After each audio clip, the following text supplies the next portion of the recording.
বন্ধুরা, চলে আসলাম বৈকালের ব্লগ নিয়ে। তো আশা করি তোমরা ভালো আছো, আমিও ভালো আছি। ঘাটে চলে এসেছি, এই যে জল নেই, বালতি মগ দুটোই নিয়ে চলে এসেছি।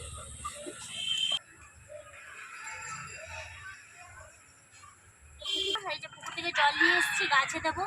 তো এখানে কী গাছ বলো তো বন্ধু? ঢ্যাঁড়স গাছ। বড় মশাই ঢ্যাঁড়স গাছ বসিয়েছে, রোদ্দুর চলে গেছে, বৈকালের টাইমে গাছে জল দিচ্ছি। ঢ্যাঁড়স গাছে জল দিয়ে এসেছি, এই যে এই গাছটায় জল দেবো। তো বন্ধু, তোমায় বলেছিলাম এই গাছটা কমেন্ট করে জানাবে।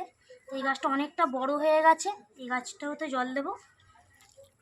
কয়েকদিন জল দেওয়া হয়নি, গাছটা জল দিয়ে দিই। ভালোই বড় হয়ে গেছে গাছটা। গাছে জল দেওয়া হয়ে গেছে, এবার বৈকালের টাইম একটু চা খাওয়ার, মানে বড় মশাগুলো চা খাবে, চা বানাতে যাচ্ছি।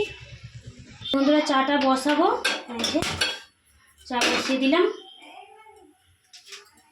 জল গরম হয়ে গেছে, চায়ের চা পাতা দিয়ে দিলাম।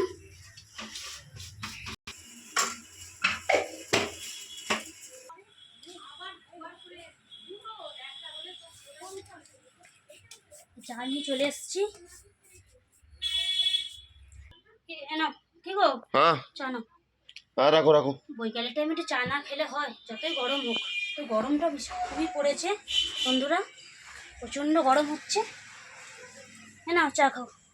তা কারা কারা বৈকালের টাইমে চা খাও কমেন্ট করে জানাবে। বন্ধুরা, চা খাই। তা কারা কারা চা বৈকালে খাও কমেন্ট করে জানাবে। আর আমার চ্যানেলটিকে লাইক করবে, সাবস্ক্রাইব করবে। টাটা, শুভ বৈকালবেলা।